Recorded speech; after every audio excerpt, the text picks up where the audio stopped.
Oh yeah, sexy biscuits. Nice.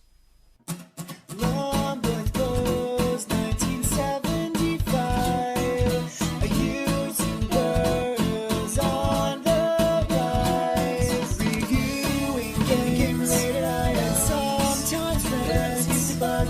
Long boys blues, 1975.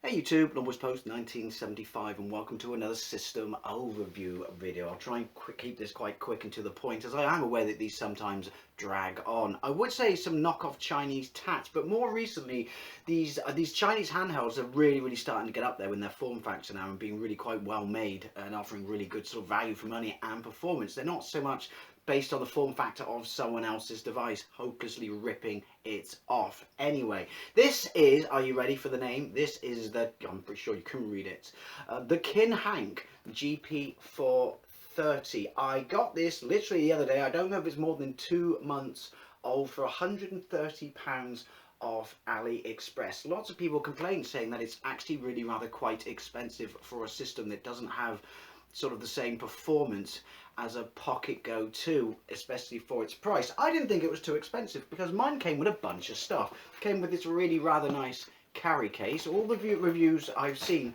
on YouTube of late, no one seems to have got these with it, so I don't know if you even really need them, but I am down with this. And it also comes with this, which is a remote for using it. For this will connect, I'll get more into this, will connect to the TV, but it's a remote that doubles as a mini keyboard and a mouse pad. I will not be dealing with that in this video. I've not seen anyone talk about it or show how to use it, so it might be something to do in another video once I work out exactly what to do with it. Anyway, this device is powered by a Raspberry Pi CM3, which is an older Pi, but from my understanding it offers comparable performance to a Pi 3. It has a really big, nice 4.3 inch screen and has a 5000 milliamp battery that provides you with 5 hours of charge. I can confirm that because I have used this quite a lot. I'm still getting used to it. Menu's a bit clunky, but we'll get into that. Anyway, there you go, in case you forgot what it's called. Comes in a number of colours. I actually would have preferred the one that looks like one of the Switch lights, but hey, I didn't order this, my brother did, so massive thank you to Jason for bagging me one of these. Its packaging is really nice. So you got this nice polystyrene, well no, foam I would say, cover to protect the analog sticks. It comes in a nice little baggie. They really haven't stimped on the packaging on this. So there's the actual device, but before we, yes I know it's still got this and I'll be getting rid of that because it actually has a screen protector that you can apply in the box, but it's a really nice little device, but I'll show you that in a moment. Let's see what's in the box. Drilling down into the box, this is only because I've unraveled it. You've got a USB-C charger. You've got, but I don't have my reading glasses, a really rather nice manual, really well produced, and it's all in English. No dodgy knockoff English rubbish here. Try and fold it back nicely, Dave.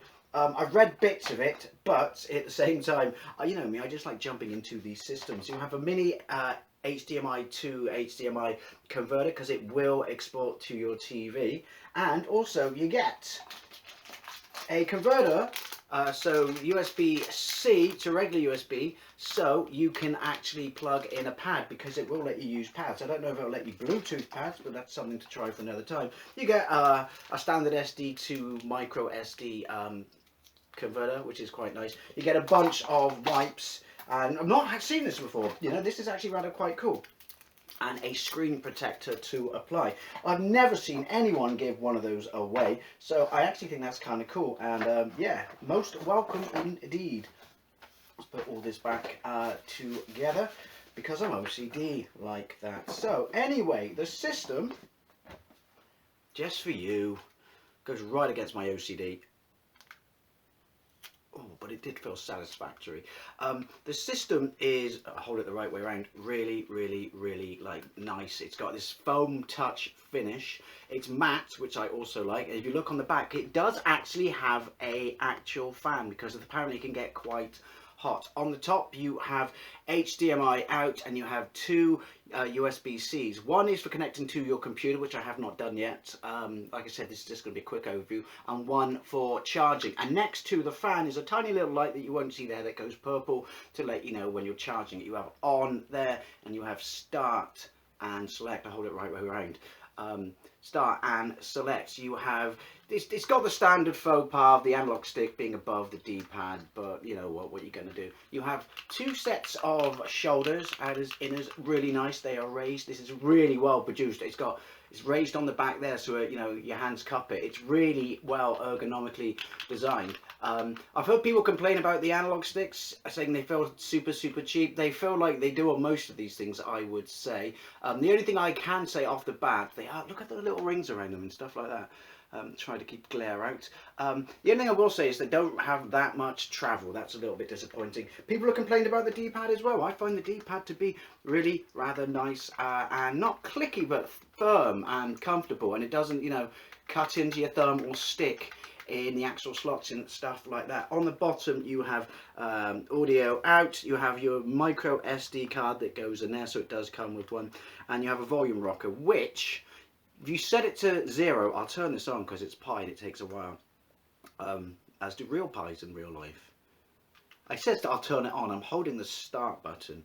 I put fingerprints on it already, but yeah. But when you set the stick to the analog, oh, shut up in a minute and learn to talk.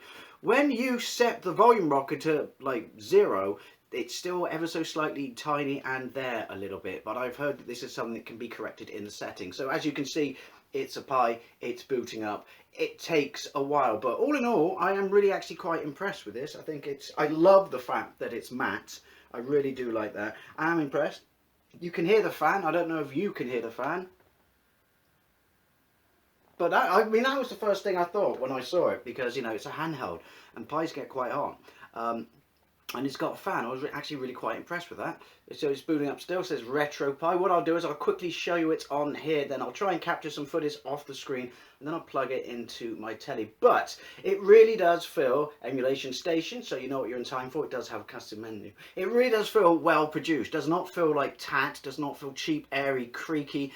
Maybe a little bit, not as bad as what people say on the analog sticks, but yeah, all in all, it looks really nice. It's actually quite large as well. Do I have anything to compare it to? Well, I've got a PSP. It's filthy. Excuse me. So anyway, the game's on here. As far as I can tell, I've booted it up a few times.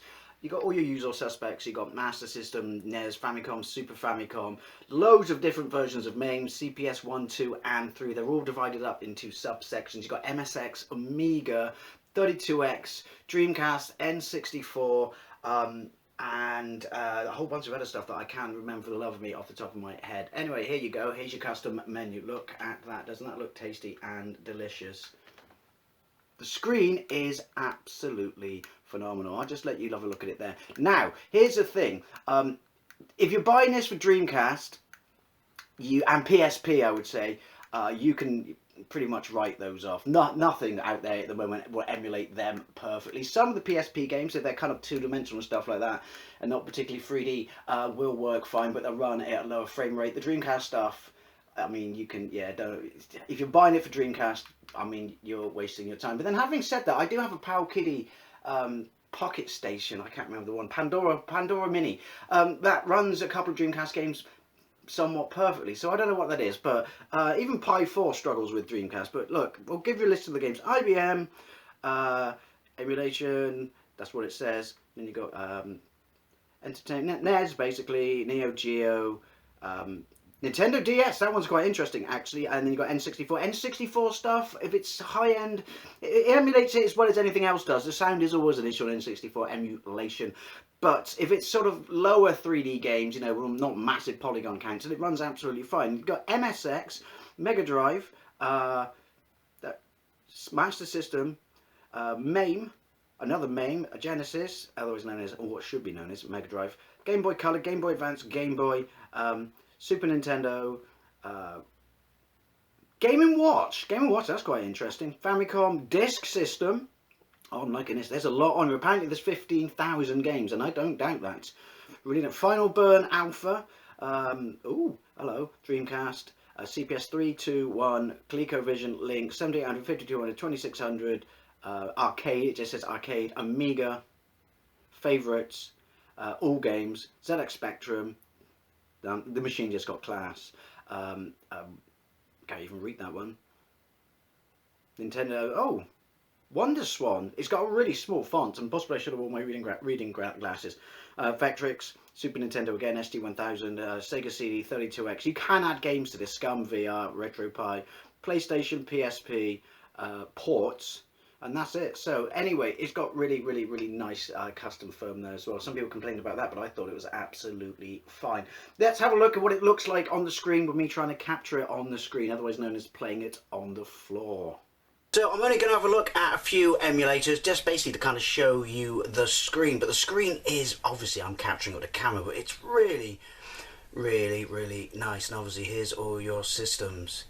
But it's its own custom, you know, firmware and stuff like that. Depending upon what you use, I'm still a little bit new at drilling down through some of these, because, like I said, depending upon the system you use, particularly with stuff like Amiga and things like that, it's not instantaneous, and you kind of have to drill down through a few menus. And I'm still a little bit new at it and stuff like that. So anyway, we'll go with what I know works for the purpose of this. Again, it's just a quick overview. We'll go with the 32X. Very happy to have 32X on here.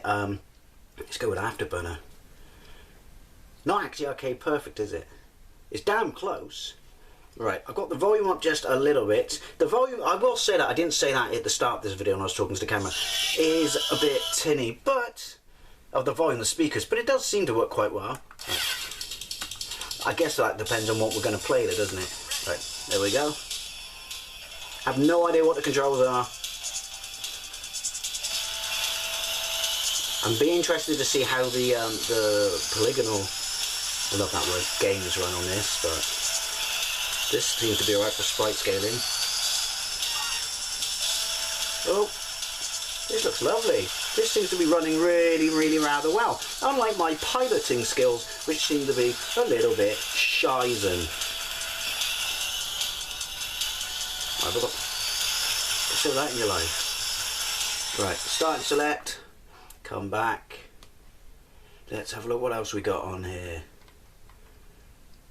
Oh, Doom.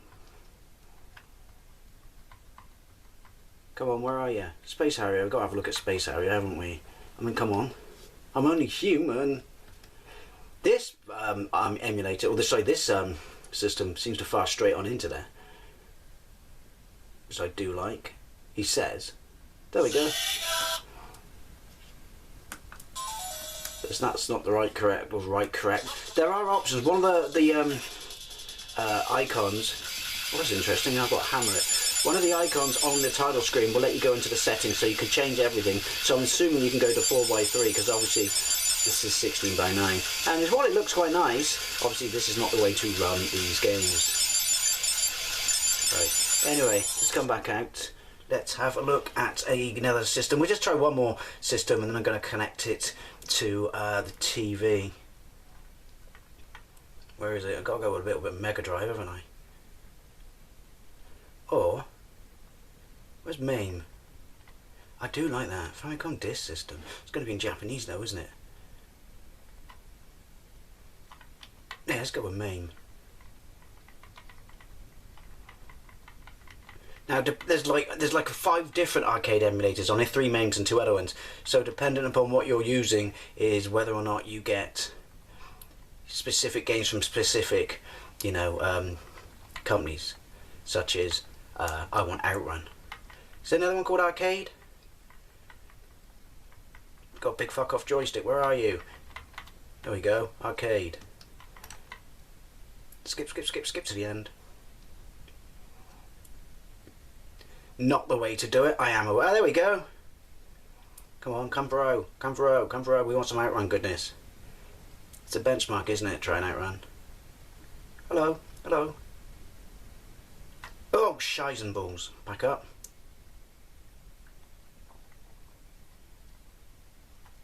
Outrun. So this is, I mean, I'm new to Pi. I've got a couple of Pis, but they've both been built for me, obviously, as has this. So, you know, what specific emulation runs specific arcade games, I don't know.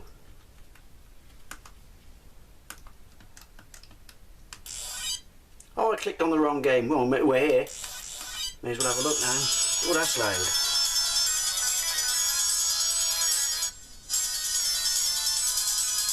Speakers are better than I remember.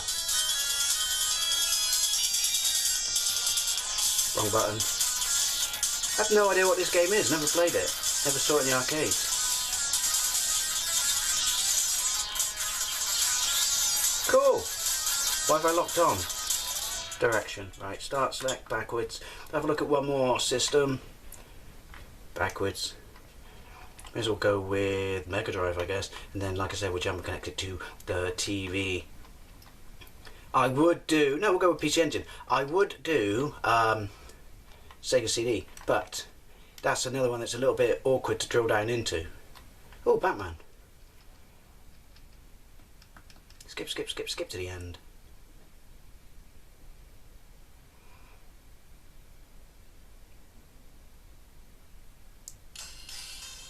Hello. See, it's almost like a Pac-Man game. I know this isn't a game review. Lots of people complained about this game. It's not the game that it was originally advertised as being, but I've always had a soft spot for this.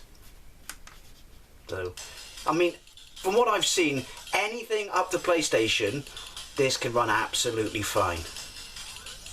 He says he dies immediately. So you would expect it to do the 8-bit and 16-bit games absolutely fine. There's no harm in trying. So yeah, basically twat them, and then it's almost like Dig Dug in a way. No, you don't. Right, well there you go. Let's connect it to the TV. Okay, so here we go, it's running on the TV. Now, I've not seen anyone else actually do this because I've just realised an inherent flaw. Obviously, maybe there's a setting somewhere, I don't know, but the sound is still coming out of the actual handheld unit, which is a bit weird. But anyway, if you want to know how to run it on your TV, you go into this section here, and then configuration, then right at the bottom you will see switch screen. So while it's actually on the LCD screen, you go to switch screen, and then it runs like a bunch of stuff, because obviously it's a Pi's computer, a bunch of script, I guess. And then it reboots, and when it reboots it comes onto your TV. If you turn the unit off and turn it back on, it does not default to the handheld. You will have to go back in here and set it. So I'll show you. There you go.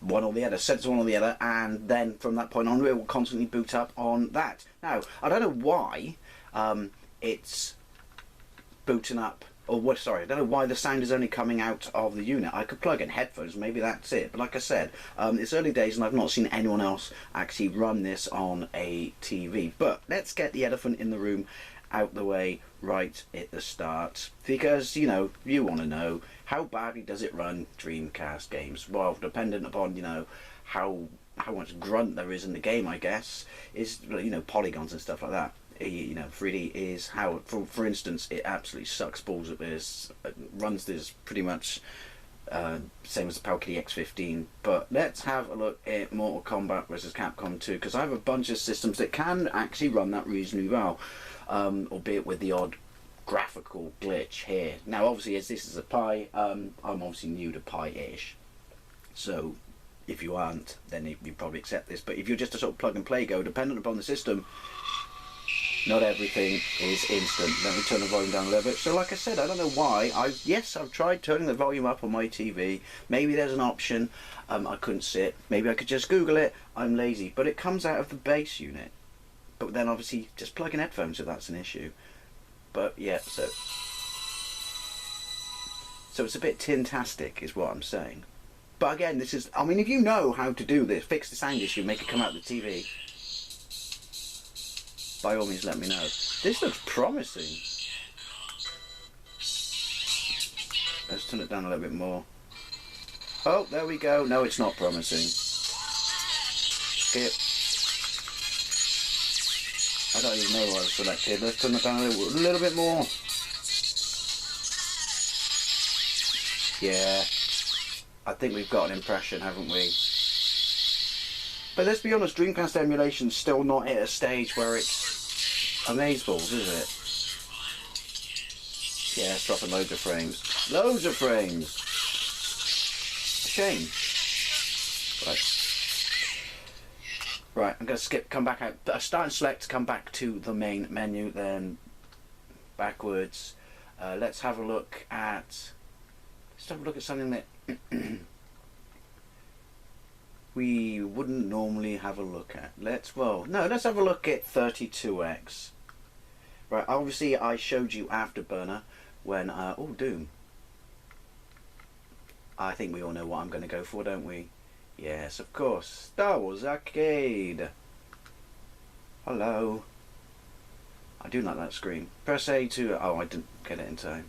See, this is one of those games. I do remember one of my girlfriends years ago bought a PC, and I don't even think it was that high-end a PC. She got it from Radio Shack. I know this because I had to carry it across on the top of my belt buckle to hold its box across 2 bus journeys and 3 metro rides. But I got that to run this. Oh, it's volume. And it's one of those games I've always wanted to emulate. But obviously 32X. Well, it's not one of the systems I want, but why didn't I buy it when I saw it reduced to 19 quid? Anyway, but here we go. I had a really quick go on this, and it seemed to emulate it alright, so let's find out. Go with 32X. Well, dependent, that's me doing the sound, dependent upon the system you use, the default for the sound goes up and down. Yeah, who wants to be in a Y-wing? Honestly, you know, sports car, station wagon, sports car, station wagon, or estate, as we like to say in England. Pilots. My God, he sounds just like the movie. Right. Oh, look at the cockpit. Never saw one of these cabinets. I wish I did. I saw them in magazines and they were huge. Oh, I straight failed.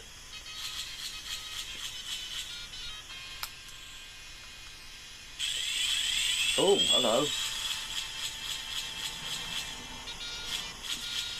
Bad guy? I don't know, I can't catch that. Yes, bad guy.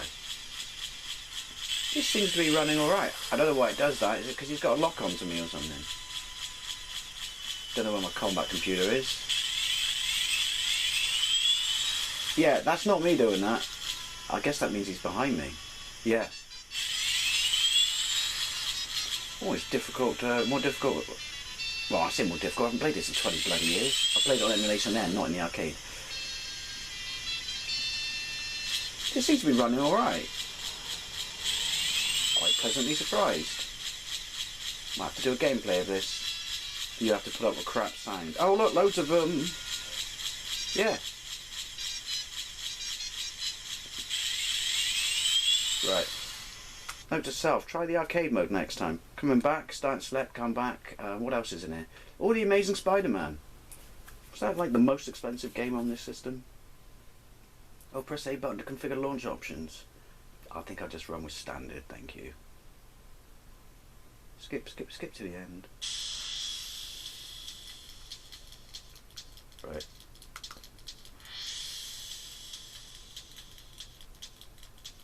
Nice intro. Oh, it's a company maker. I was just going to say, why is it so narrow? Skip. Oh, it's rendered. It's got that whole Highlander 2 thing on the sky, hasn't it? That'll make sense if you've seen Highlander 2, trust me. Web of fire. See what I mean about the sound being all up and down? Alright, skip. I don't care about the story.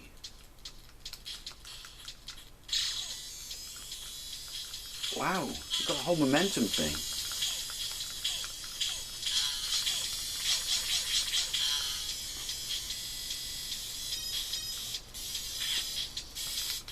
The actual, is the music supposed to be like that? Oh, ooh, it's too quick, I don't like this. Hey! Note to self, air conditioning units, kill Spider-Man.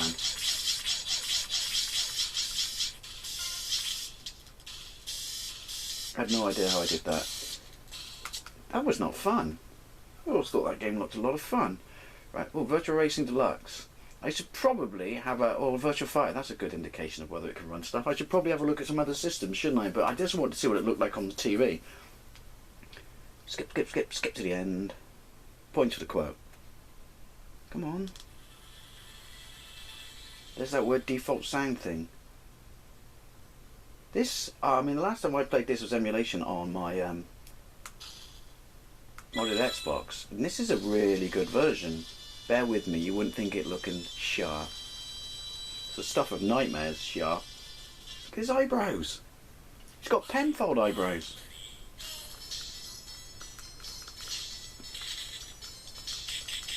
See, I don't think the sound's got any problems. I think it's just because it's coming out of these speakers. And I have tried it on headphones. And yeah, it's alright. The speakers are just a bit wanky.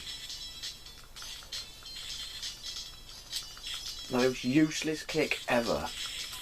That runs really well. Right, let's try another system. Now, some of these systems, I'll probably mention this in the roundup, you've got, because I guess how hard it is to run it and stuff, you've got to drill down a little bit, and I'm still a little bit new at it. This is an interesting one. DS, Castlevania, Dawn of Sorrow.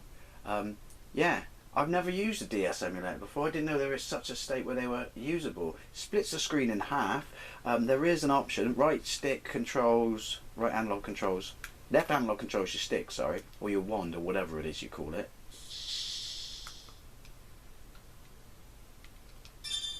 But, shoulder button, and there are options. I'm not going to mess around with it for the purpose of this, but there are options, so you can, alright.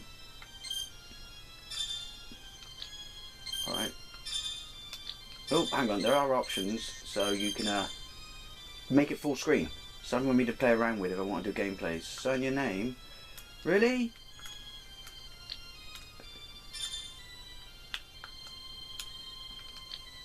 I don't know how to sign my name. I should have gone with Mario. Because, oh, I got that working. Anyway, this is early days, so we'll come back out of this one. Right, so let's have a quick look at N64. I'm just trying to do a bit of all over the shop on what to run and try and stuff like that. This is not comprehensive. Right, let's try something. Well, I guess we try Mario 64. Now, my understanding is, oh, Doom 64, shall we? My understanding is that no, pretty much most emulators can't really handle sound properly, can we? Mario Kart. Let's try Mario Kart. Oh, it's not on here, is it? Oh, okay. Mario 64. Screw it, let's go with Mario 64 then. That'll be an interesting one.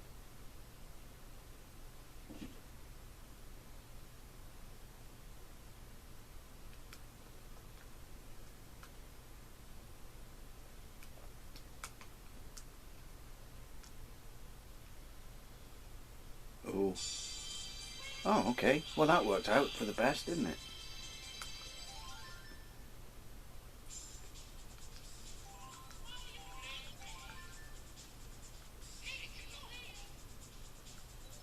Yes, Mario. Okay. Alright, skip. Wonder what the button mapping's like. Yeah, there we go, see? But every version, every device I have that emulates this. See, the sound emulation seems pretty much alright on this unit. It's just, I don't really know. Oh, it's analog.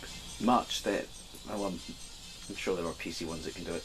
That emulates N64 sound without that kind of music, without that kind of scratchy, starting, stoppy thing, if that makes sense. I don't know what fire is. This seems to be running alright. What is fire? Obviously there should be something up there. Alright, let's come back. Let's try one more system. There we go. Back. MSX, Mega Drive. I guess we should end with Mega Drive. Can it do Sonic? Obviously, as I said, you can add games to it. Ooh. Skip. There's no quick search option, is there? Which is a bit... pants. There you go. Sonic the Hedgehog. Only Sonic the Hedgehog 1? I don't know, I guess there's so many listed here that they're just not given... Oh, there we go. Sonic the Hedgehog 3, Sonic the Hedgehog 2. Oh, here we go. Classic Sonic, innit? A little bit of Classic Sonic. Loading. So yeah, you want more stuff on it, add more stuff. Like I said, this is just a quick overview. Come on. Thought you were supposed to be quick. The Hedgehog, not this.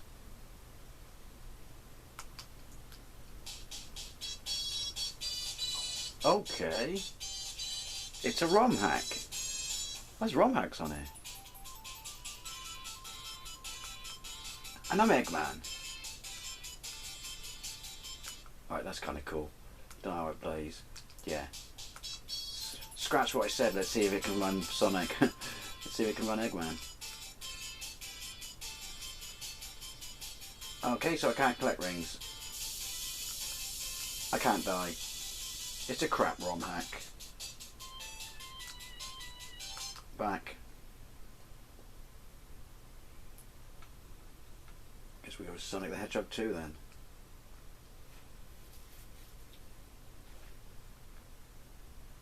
I don't even know what that does when you press A. Today would be nice, Sonic. There we go.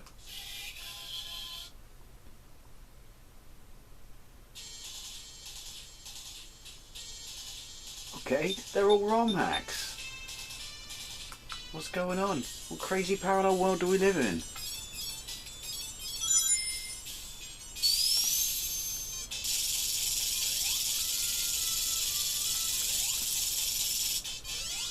Well, I guess we better have a look at one more game then. I'm professional. Streets of Rage. There we go. Ooh. I don't want to press the A button. You're an A button.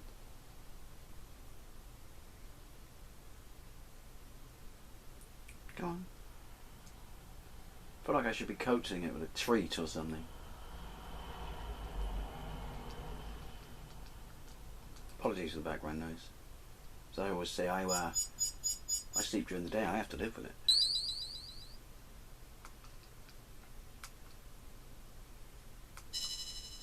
To me, personally, the weakest entry. Look at Axel with his cut-off sleeves. At least he doesn't have a farmer's tan, eh?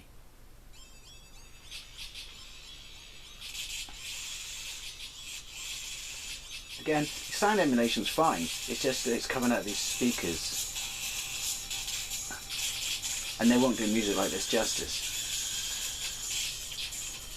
Anyway, let's round up. I'm basically going to round up on, you know, how well it seems to run. The few games that I've run, but obviously, let's not worry about, well, you know, the fact. We'll forget about the fact that it's coming out of these speakers, because that's something I'm going to have to figure out. Anyway, to the t'other room.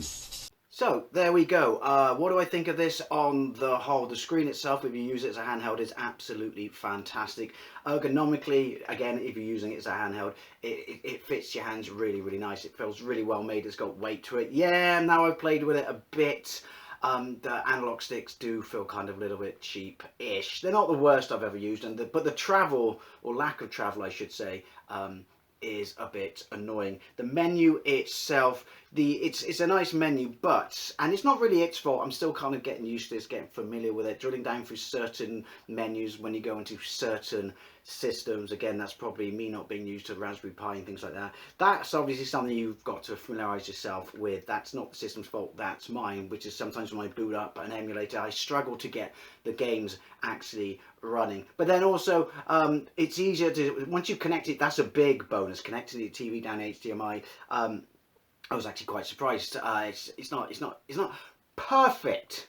These things never are, with sort of how they're cropped and things like that, and when you've got so many different systems and things like that on there. But I was actually quite pleasantly surprised with how well it works on the TV. At that point you would probably need to connect a controller to it for sure, because once you plugged into your TV, depending upon how long your lead is, as I was, well, you didn't see it but was struggling with then, you're using this as a control device. But yeah, once it's on the TV and it's a lot easier to read and drill down through the menus, then that's obviously when you start going to get used to these things. But basically 8-bit, 16-bit runs absolutely fine. You would expect no sound issues and things like that I could notice. I was quite pleasantly surprised with 32X. Obviously Dreamcast and PSP, that was a given. If you're buying this for that, those systems, then sorry. And some N64 games work a lot better than other, and N64 always seems to have, regardless of what you run it on, sound issues to me, so I'm not sure what the deal is with that. Quite surprised at how many different systems and games emulators there are actually on here. There is, out of the box, present wise for someone, there are a ton of games. 15,000, 13,000 is what I believe it said in the advert on AliExpress. But as an introductory device to emulation with people, this is absolutely fantastic. Retro Pocket 2 or Pocket Go 2 or something like that might be better value for people, but I don't think this deserves the bashing that it gets. And as I said, for 130 quid, I mean, I paid what, I paid a ton for my X15, and I paid a ton for my Pandora Game Mini, so I don't find that too expensive. Plus mine came with a bunch of stuff, so that obviously depends on where you buy it and, you know, how far you look for buying it off different sites and things like that. But this was just a really quick overview, not to be taken too seriously, because I could have spent hours and bored the tits off you, and this video would have got out of hand drilling down through every single system. But that might be something to revisit in another video once I get, you know, more used to drilling down through different menus when you get to different emulators. But yeah, on the whole, also do like the fact there's quirky systems on it, such as Game & Watch and things like that, and MSX, IBM, you know, Famicom disk system, which, yes, I know Famicom, but do you know what I mean? It's the disk games. Anyway, as always, I'd love to know what you think, particularly if you have one of these. Like I said, I'm actually really quite impressed. I'm not sure why it's getting the bashing that it's getting out there. But as always, thank you very much for watching. I'll see you later.